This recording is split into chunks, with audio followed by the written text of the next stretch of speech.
let me introduce our guest this evening to the SLBC studios. He's coming under the category of cricketing legends of yesteryears, a household name in the years gone by, a captain of Sri Lanka cricket team, a cricket administrator, coach, and still involved in Sri Lanka cricket. He's none other than Mr. Bandula Warnapura. Mr. Warnapura, can you explain how you started cricket and who guided you initially? Cricketing life goes back to 1960s. Initially, we were living down a road called Vyavasat Place at Vellavatta, where we used to play our game of cricket by the side of the railway line, and on the other side it was the International Buddhist Center. So we have a little piece of land. The whole lot of 45 boys used to get together in the evening, and we used to play all sports, not only cricket. The greatness in those days was we were involved in all the sports, not only the game of cricket. So there were seasons, and we played during those seasons that particular game. Learning from tennis ball, I went to St. Peter's up to standard 2 or year 2 as it is. Then joined Nalanda College from 1961. My actual cricket life started after joining Nalanda, 61 onwards, because my two brothers were studying at Ananda. And Ananda Nalanda, we were sharing the same grounds, which was at the Nalanda premises. So my brothers used to come from Ananda. So even though I was small, I had my two brothers looking after me, and we went by road bus back to Vellavatta. So that's how the whole thing started. So my cricketing life school cricket life belongs to Nalanda completely. Who were your legends in cricket that you admired and wanted to be? If you go back many years, I'm talking about the 60s, we used to get radio commentaries coming in. And we had the paper cuttings, newspaper cuttings. The main thing was England and Australia. And we used to collect all the paper cuttings of this thing. And then there was a friend of mine who was David Hines' cousin, and he was living in front of our house. So we were the best friends. And then he, of course, went out of his way in collecting all the English newspapers and getting all the information. The legends those days was, as we could remember, there were Harveys, there were Richie Benos. These are names that I could recollect. Then West Indies were there, the Wesley Hall, Griffith, that kind of thing. That belonged to the papers. But then in the local scene, when we started playing cricket, it was people like Michael Tissera, Cheike Fernando, Kehel Gamos, Sahabandus. These are names that we heard from the local scene. And even though we had not seen, we had not watched them, they became the name that we could remember. But then going back, we had the opportunity, or I had the opportunity of, even though Michael, people like Anu Tennakun, Kehel Gamos, Sahabandus were our heroes, I had the opportunity of playing with them as a youngster. So that achievement, that dream was a dream that I never thought of when we were young. So I think those cricket commentaries would have been from our very own SLBC commentaries you would have been listening at that time. Yeah, there was only radio, there was nothing else. And then we used to get the BBC coming in. I think you all relayed the commentaries on BBC. So the only institution we knew about sports at that time was SLBC. So, that's even now, when you say about SLBC, we have a very soft corner and a great respect. Going to school, Nalanda, playing for that first 11 team, your experiences that you like to share with us? Yeah, well, I was lucky and got the opportunity to play for the under-19 Nalanda team when I was 14 plus. But the same year, when we had the under-14, under-16 season, which was the same season, same months that we get involved, I used to play the under-14 match in the morning.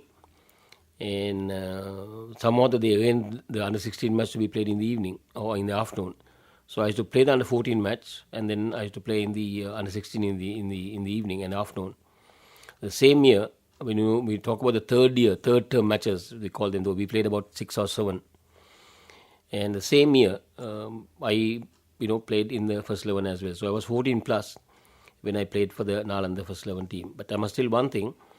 When I spoke to you about my school started when I started in 1960s going for training, because my brothers were studying at Anand. Under 12, I never had a place. I was asked to go home, saying that I was not good. Under 14, I was asked to do the same thing. But then, since my brothers were coming every day, I decided, no, even though I don't get a place, I'm going to stay in school and, picking up balls, doing whatever I had to do. I think that attitude of getting involved fully and not giving up, still loving the game of cricket, and looking after when my brothers were playing for Anand and getting the seniors, watching them playing, I think that at the end paid off. And it's a good lesson also in life, not to give up. So fine attitude by Mr. Warnapura. So we will sum up for today and we will meet up next Saturday. I'm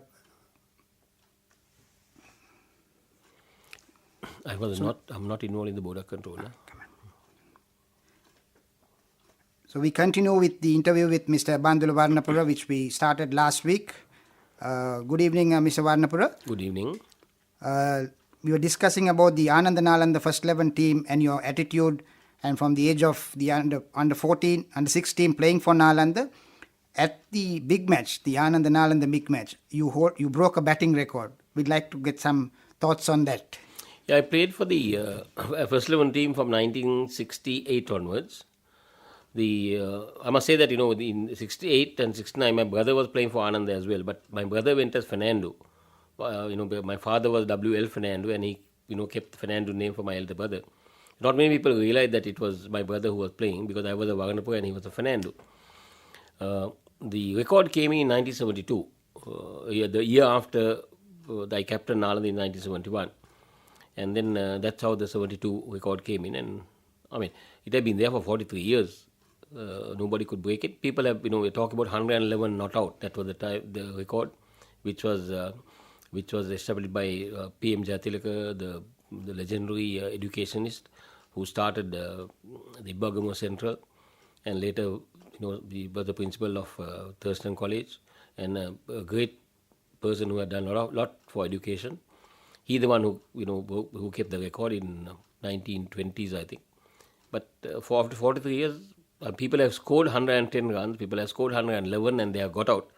But the guy who got 111, he was not out, so he could not break the record. So, maybe the stars were in proper places for me in 72, for me to break that record. I scored 118 not out. Yes, definitely the stars were in your favor, Mr. Warnapura. Since leaving school, you joined Bloomfield, isn't it, and continued your club cricket? Actually, Bloomfield was, if I draw the picture, we were at Nalanda, Campbell Place, and on this side there was All Saints Church. On this side of that there was the Wesley Grounds, the Campbell Park, and the road to the bus stand, Berla bus stand, was in between these two. And then there were just past the church towards Berla, there was a football ground, and there was this little park. And so we used to walk past that way, and at the edge of that road on the left hand side was Bloomfield, and it was a wooden shed, I must say, very small club, only with a matin wicket. And then while walking, we used to see Russell Harmers, A.G. Pereira's, Noel Pereira's, them playing. So automatically, whatever, we used to stop and watch them playing, because they start the club practice late.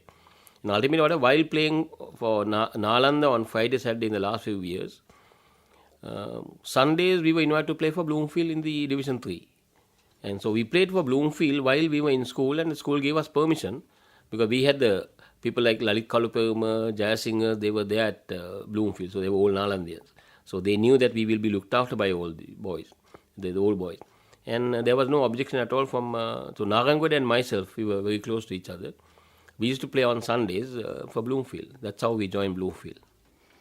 You'd like to share some short thoughts on your first selection to the national squad? After leaving school in 1972, we had the opportunity of, those days we had only one proper tour. We called the Gopalan Trophy. We used to play against Tamil Nadu. The Sri Lanka team used to play against Tamil Nadu. That was the greatest achievement you could have, to be selected to the Gopalan team to represent our country. But in between we had this.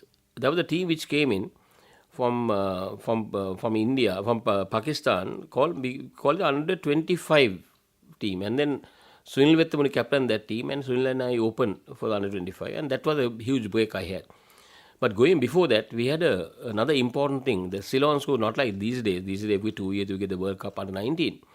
But in 1969, we were invited by the Indian board for a Ceylon schools to under 19 tour to India. We played about 14, 15 matches. We travelled all over. And that was in 69, which was captained by Amitha Abeynaike, who passed away recently. And then people like Anand Jayatilaka, Leslie Narangoda, Ajit De Silva, Dulip Mendis, we all played in that team. And that gave us a breakthrough, and then people got to know that yes, we are good, and because we beat India in the test matches, so in 1969, the schools.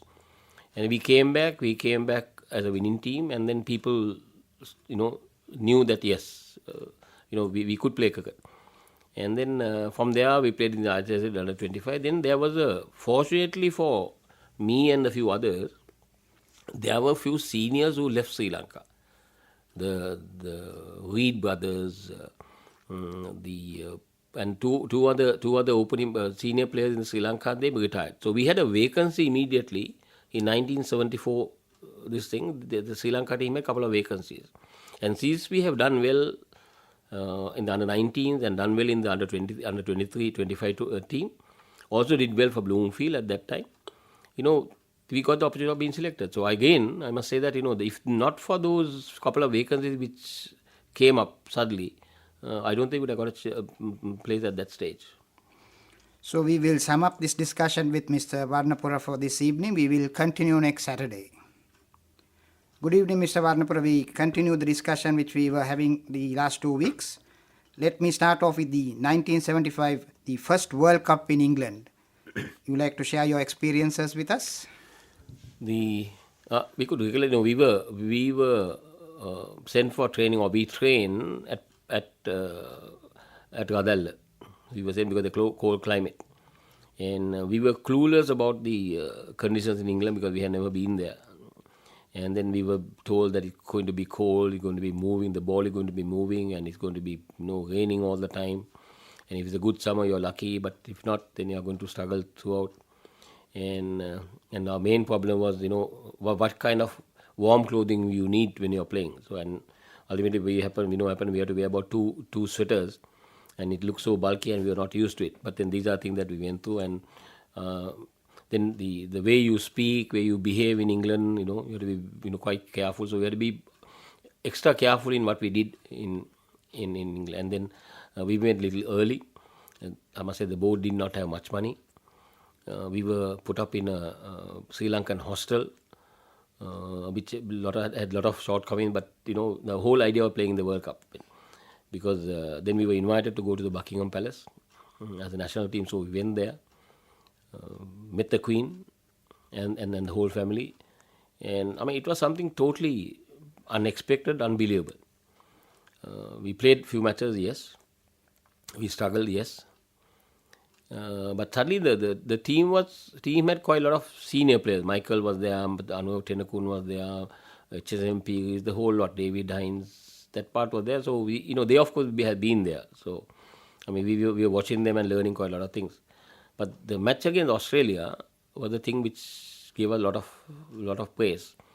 Even though we lost the match, we did fairly well, and that was the first tour that and people in the world got to know there's a country, Sri Lanka, called Ceylon at that time. Yes, they were good in cricket, and then they had the future. That was 75 tour, and then on that tour we went from there to Holland by coach, by ferry, and then went to Germany, and came back. So it was a quite long tour, but then I think that gave us quite a huge exposure to those conditions. That was 75 years. How was it that facing Dennis Lillee and Jeff Thompson, and you would have opened? I didn't open batting. It was Sunil and Ranjit who opened batting. I went number 3. I went number 3 because I was not initially picked to play in that squad, but then something happened to David Hine, on discipline action he was removed, and I was asked to play in that match. So I went at number 3. And by the time I went in there, Sunil and Ranjit has taken the full, blunt of the fast bowling of Dennis Lillee and Thompson. I faced about 1 over each But I remember the first ball when facing Dennis Thompson. We were waiting now. Typical in Sri Lanka, you don't have that kind of fast bowlers, and then you're taking it easy, waiting to play on the front foot. But suddenly you say, before I could take my front foot forward, the ball had gone past my head. I mean, that was so quick, and because we didn't know the action. I mean, though today you have the TV where you can watch the players in action, you can be ready, you know what type of bowlers they are, but in those days there were no facility like that. So the first ball went past, zoom, then I knew that there's no way that I could play him on the front foot. So it was before the ball was delivered, we were on our back foot and played. The wickets were good, I must say. And then, we enjoyed because I think I got 31 runs in 30 balls. I got out stumped for Mallet because I had the opportunity of getting the medium fast bowler. Lily Thompson was out because they had to bowl their 5-6 overs and stop. The others came in medium pace and spinners, so I managed to score those runs. But don't forget, I must say that those days it was 60 overs. There were no restrictions of bouncers, and there were no helmets. So playing under very tough conditions, that's why you're capable of handling tough situations, Mr. Warnapura. Let's get on to the very special captaincy of the inaugural test match, a special day. Would you like to share your memories and experiences of that match with us? Yeah, I think we were fortunate at that time. We got ICC status 1 year before, and then we were in England, and Mr. Gamin Sanaga came in as the new president. Fortunately, we had him at that post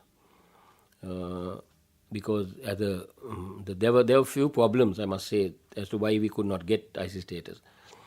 I think the cricket part was okay. We were quite good in our game of cricket, but then other facilities. And there was another thing, when a foreign team comes to your country, you have to pay a guarantee fee of about $60,000. I mean, imagine $60,000 in 1980s. Nobody could believe that we could pay. The Ramasanaga being a senior cabinet minister and very close to the government, he went to that meeting, and then when this came up, he said, no, as the government of Sri Lanka assures you that we will pay that guarantee money. There was the only way ICC could have blocked us at that state, not giving us ICC status. We have fulfilled all the other requirements. So Gamini Sanaka being there and making that assurance, we got the ICC status. So majority of our praise and thanks should go to Gamini Sanaka, at that this thing of saying that part. When you came back the whole thing, and then the first test match, yes, we were for the first time put in a hostel, which was called Kobbakadu Agricultural Academy or whatever it is. For the first time, we got transport. For the first time, we were getting an allowance for local matches, 150 rupees a day. And we were given all the meals. And for the first time, we went to the Oval in a coach, like the foreign team, because earlier before that, we never got this time. We used to go by taxi or in our own cars. Sometimes get down at the Wanathamula junction and maybe wait for another friend's car to go in there, while the foreign team was going in an air-conditioned luxury vehicle waving at us. I mean, that's how the whole thing started. So this is the first time that we got this kind of opportunity, and the picking on the team was a bit difficult thing because we had 12 players lined up, and the last position was between Anuran Singh and Lalit Kalupeguma. A lot of people think it was between Anuran Singh and Arjuna. No, Arjuna, when he scored that 15 candy, he was in the 10. So last place became between these two. Both were Bloomfielders, both were Nalandians, and I was the captain. So the tough decision was in the morning of the match. I had to check the wicket with the chairman of the selection committee, KM Tipega. We had to decide who's going to play. So we came back and we said that Lalit is going to play because we were going with a spin attack, not with a senior. And then we had only one fast bowler, Ashanta Dimel. And everybody Anu was a bit sad, we know that. And he was disappointed, it's obvious. But some of them we played, we didn't have a coach. The coaching, the three coaches we had, they never, we had difficulties with them. And then they never came for the test match. And then the seniors, Dulip Mendis, myself, Lalit Kalupeguma, Ajit, Roy Dias, Ashanta Dimel, we planned, we managed, and we did everything on our own. And then the first 3 days we were leading. and the end of the fourth day we lost the match. So I think that was the sad part of it. So we also finished the game in 4 days' time. We were paid only for 4 days, not for 5 days. We finished the match in 4 days' time. So those are the good things. And I must tell you frankly, the whole idea we had was to show the world that Sri Lanka, when you got ICC status, that Sri Lanka cricket or Sri Lanka, the cricket in Sri Lanka or as a country, a cricketing playing nation, that we were good enough to receive the ICC status and we are good enough to maintain it. I think even up to now, today when you're talking, no country has accused us of saying that. So yeah, today we are a bit down at the moment, but then for many, many years, up to that point, we were okay. And you know that Bangladesh, when he got the ICC status, a lot of people said that they were not good enough to play in the Test series. And then, I mean, they had that accusation, but it took them about 5, 7, 8 years, I think, to come out of that. But we never had that accusation. So we were quite happy as the players and the captain that, yes, we maintained that. So great statesman, great sporting statesman led by Mr. Warnapura. So we will take a break for today and we will continue next Saturday. Good evening, Mr. Warnapura. We are continuing the discussion we started a few weeks ago. Let me get back again onto that first test match. How was it facing Bob Willis and Ian Botham against England? We won the toss. Now, normally the trend those days is if you're a captain, if you're a batting captain, if you're going to play the first ball, and the wicket is a bit damp in the morning, early morning, you normally don't bat. You put that side into bat. But then we decided that no, we are going to bat, and we batted. And I knew that I had to face the first ball. My whole this thing was, I thought that if I get out in the first ball, I'll be finished. So as you see that it was outside the off stumps, I used my pad for the first ball, and then I managed to escape that first ball without getting out. The next one was getting the first run, so which I got the first run through the slips. So again I'm saying that I didn't realize it till late that I was the captain of the first test team. I opened batting. I scored the first run. I faced the first ball. I was the opening bowler also because we didn't have opening bowler. I mean, all these things at that stage I didn't realize much. But later on, looking back, oh my God! I mean, only thing which I didn't do was keep wickets. And it so happened.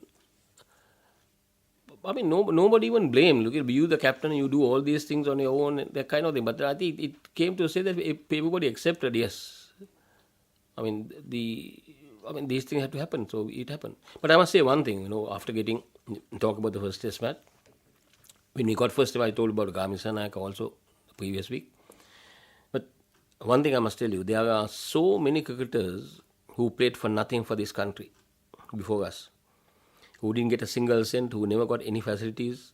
If they did not play those years, if they did not sacrifice their time and energy and all those things with such difficulty, we wouldn't have had the game of cricket for us to play or get the status. So we got to look back and thank them so deeply for everything what they have done to keep this game going. People like Michael Tissera, Sahabandus, H.K. Fernandos, FCD Serums, PIP Research, Ranjit Fernandos, Abu Ford, the whole lot, Tennacones, all those people, if they did not continue with this game, even though they did not, they loved that game so much, they never got anything back.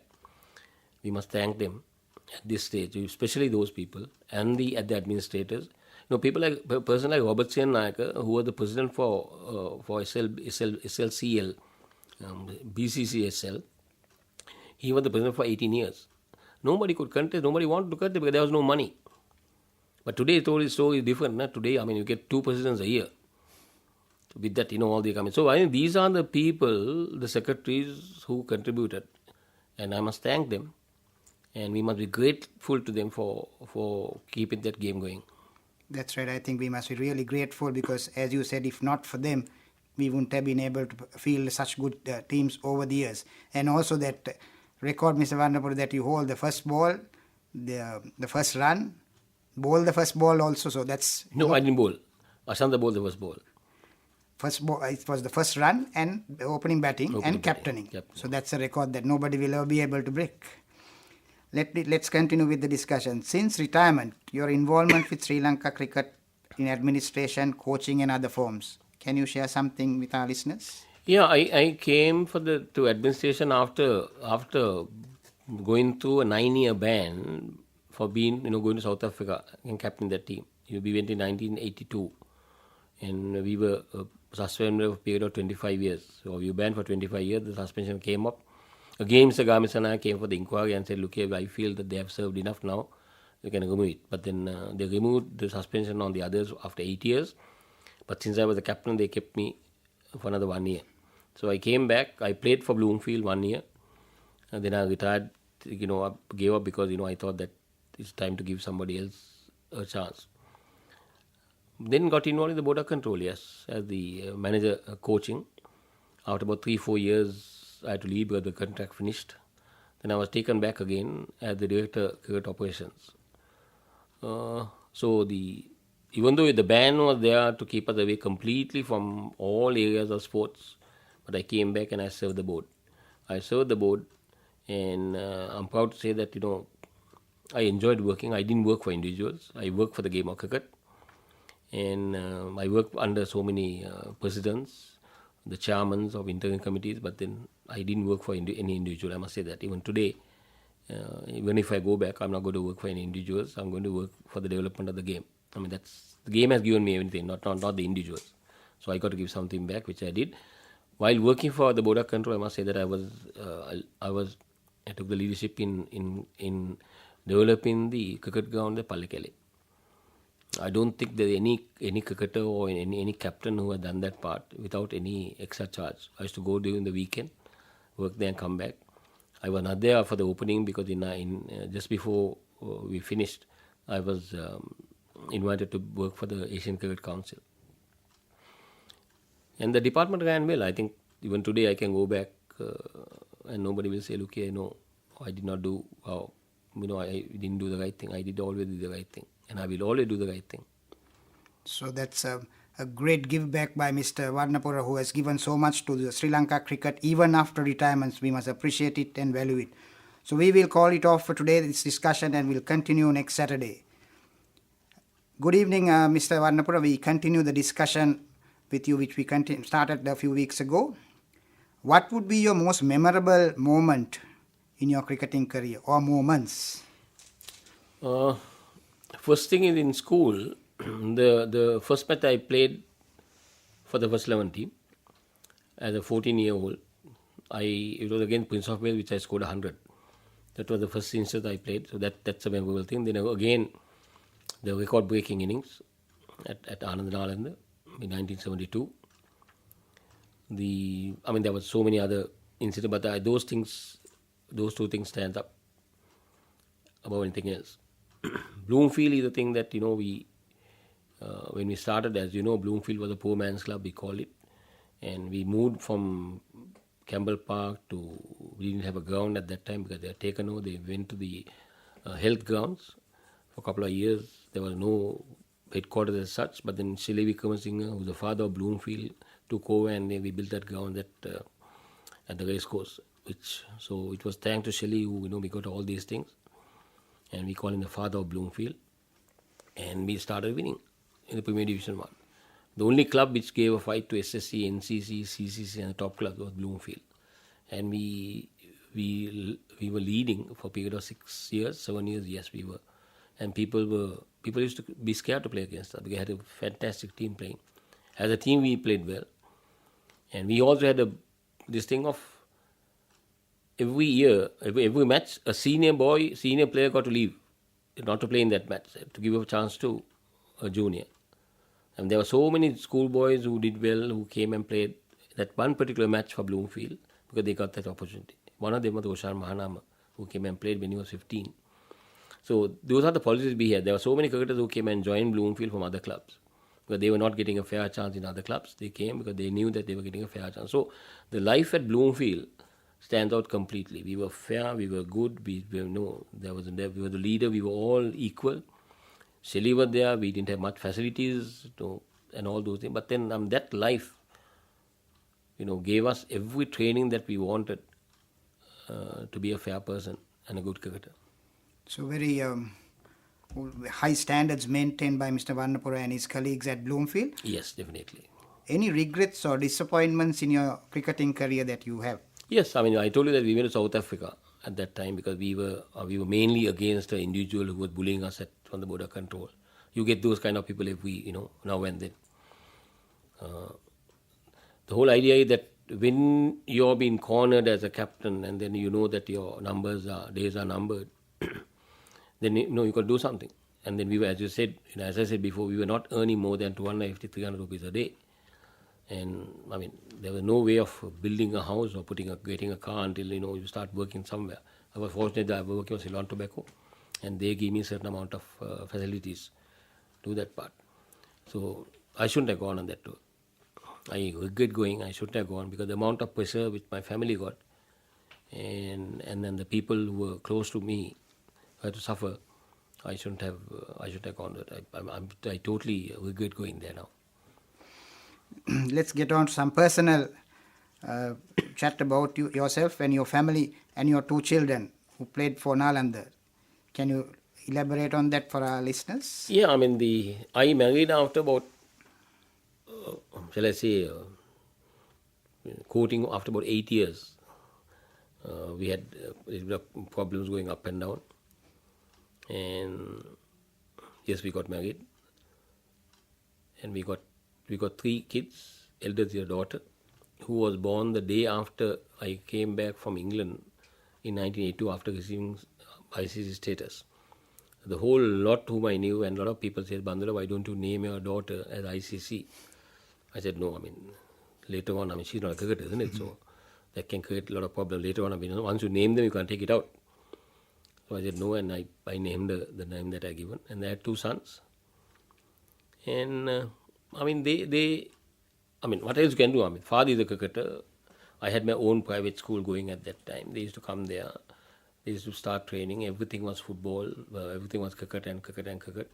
In fact, I put up a little concrete wicket at home for them to practice. And they came and they ultimately ended up as captains of Nalanda. And father and 2 sons captain Nalanda. It's a record at the moment. My eldest son is not that gifted, even though he's captain. He's in Dubai at the moment. And my youngest son is still in the development squad. He played in this recent tournament. And he's good. He doesn't need much of not like the eldest son. My daughter is a teacher. He's teaching at Visakha Vidyalaya. And we have, shall I say, 4.5 grandkids at the moment. The half one will come in a couple of months' time. There's only 1 grandson, 2 granddaughters, and now after being retired from the game of cricket, working for ACC in Malaysia, working for ICC in Dubai, I come back, and it's mainly now babysitting, looking after grandkids. So happy and a blessed Mr. Warnapura, happy with his own family. Also on a personal note, I think we have one of your relations at SLBC. Your cooking skills, I was asked to just have a small chat about that. Because we probably will get the next order from SLBC. No, I'm not catering actually. I'm not doing it for money. I love it. My hobby is cooking. People have come. When I was in Malaysia, I had my own apartment given by them. Wife could not come because of the kids and the grandkids. So used to come on vacation only when the school holidays were on. And then there are a lot of people. The coach I had in school, junior coach was Mr. Nelson Mendes, whom I'm ever grateful for handling me at junior level, and Jerry Gunaratna, who was not living at that state, but I invited Mr. Nelson Mendes to come and stay with me. Came, and the colleague that you have in your SLBC, Upali Harambela, I got to know. I didn't know when I was courting my wife at that time. We were going back to 1972. But 75 World Cup years, they were living in England, and he came and met me, and ultimately we became friends, good friends. He helped me a lot on many occasions. the cooking part came automatically because I was in Holland after 1975 World Cup. I got a contract to play in Holland. 75 in England, and of course there I didn't get a chance of cooking much because I was living with the family. But then in 1983-84, after going to South Africa, getting banned, I was invited by Holland to play, and I had for 3 years, every 6 months, I used to go there and I used to live on my own. And there were the Indian grocery stores downstairs, and quietly I started, cooking what I wanted. So a lot of people have taken me, especially in Malaysia. They used to come for my meals. The crab curry and the pork curry and all that. That went down well. A great skill by Mr. Warnapura. Also, your driving experience in London. On a lighter note, would you like to share? I think Upali would have told you that part. I mean, he had a vehicle called Singer vehicle. I don't know what type of vehicle it was. And I said, look here, Upali, why don't you let me drive for short distance? In Sri Lanka, we don't abide by the rules. When you go to a main road, you are supposed to look left and right, and left and right, and then see whether there is no traffic. Only you are supposed to put. And typical Sri Lankan style, I came to a junction in his car, and I looked left, looked right. Then there was a vehicle coming far away, and I'm sure that in London they would have been driving at about 100 kilometers per hour. In Sri Lanka, it's only about 40 or 50. So without realizing, I put to the main road. That car came at speed, and he went banged the light post, the rubbish bins and all those things, and when I immediately put a U-turn, left turn, and stopped the car and gave the vehicle back to Upali to drive. I mean, that was the first time I do, and those days. So thanks to Upali. Upali managed some more than. So those were thoughts on a lighter note. Let's get back to cricket. What is your advice to a budding cricketer? How should he work to play for Sri Lanka? I mean, first thing, you got to have a certain amount of luck, I must say that. During our time, our parents, yes, my father used to come and watch matches, but my mother didn't know because we had 6 kids, including me. So, and she didn't have time to come and watch matches because, there are another 5 kids to look after. Out of that, my elder brothers were at Ananda, we were together, but then there were 3 sisters. And the mother didn't know head or tail about the game of cricket. And father, being a doctor, he used to come and watch playing. He never came to the dressing room, he used to watch from away. There was no influence coming in from the parents. One thing, it was not tolerated by the coaches, and we didn't like it. As players, we didn't want them to come. And then the parents also didn't want that to happen. Today what happens is, normally there's only 1 or 2 kids in the family, and the parents want the kid only to play cricket. I told you earlier in one of the interviews that we played all sports. Now at Nalanda, I played basketball, I captained the basketball team, I played soccer, I played in the first rugby team, we did athletics. But today, how many kids are doing all these things? Because all the other sports are helping you to be a better sportsman. It will help you to be a better cricketer. So the parents don't interfere. Parents don't, never came and said, look here, you must, in the team, you are the only person who should bat, who should get runs. You are the only boy who should get wickets. And the coach should give you all the opportunity. No, give a fair opportunity, give a fair chance. And we were built as a, these are team game. Play as a team. You're part of that. Do your share and be happy. If a team wins, even if you have failed, be happy. But today it has gone away from that. So these are things. You must have your little bit of luck. You must be disciplined. Right? You must be serious about your game. You must be a team player. And play hard. Train hard. Training will get you a place. Not just being there because you have a name, you have, your father is having money or your father is influential, all those things. No. You got to perform. Get the chance, perform. Take that chance. But think first discipline. So good food for thought for young budding cricketers. Let me get on to the 2019 World Cup. Mr. Warnapura, what are our chances? What should be our game plan? Game plan, of course, there are so many game plans we have seen, but nothing has worked. But then we are struggling at the moment of finding the 14 players or the 11 players who should go on that tour. I think in a couple of days' time they are going to have a provincial tournament to pick that squad. It's sad. By now we should have had that things going because we need about at least 1 year before the World Cup to get ready. We have a team which has won the World Cup. We have a team which has finished played in the finals for about four times, 5 times. We have a best, we call it those days, we call the best school structure in the world. We have under 23 development squad, which we didn't play last year, the under 23 tournament, which was sad. We have a A team going, we have a development team going, and we can't find replacements for the national team. No opening batsman, struggling. No opening bowler, struggling. No number 3 batsman, we are struggling. Sri Lanka will always have talent. There are plenty of talent in these places. Sri Lanka is one of the best places for that. But where is it developed? Nothing. So people who are responsible got to take that part. So at the moment we are struggling at the moment. Hopefully if we can play in the second round or the final round, the World Cup, we should be happy. But at the moment it looks very, very bleak. So that was Mr. Bandula Warnapura, cricketing legend, speaking to us from the SLBC studio. So thank you very much, Mr. Warnapura, coming and speaking to us and enlightening us. Thank you. Thank you for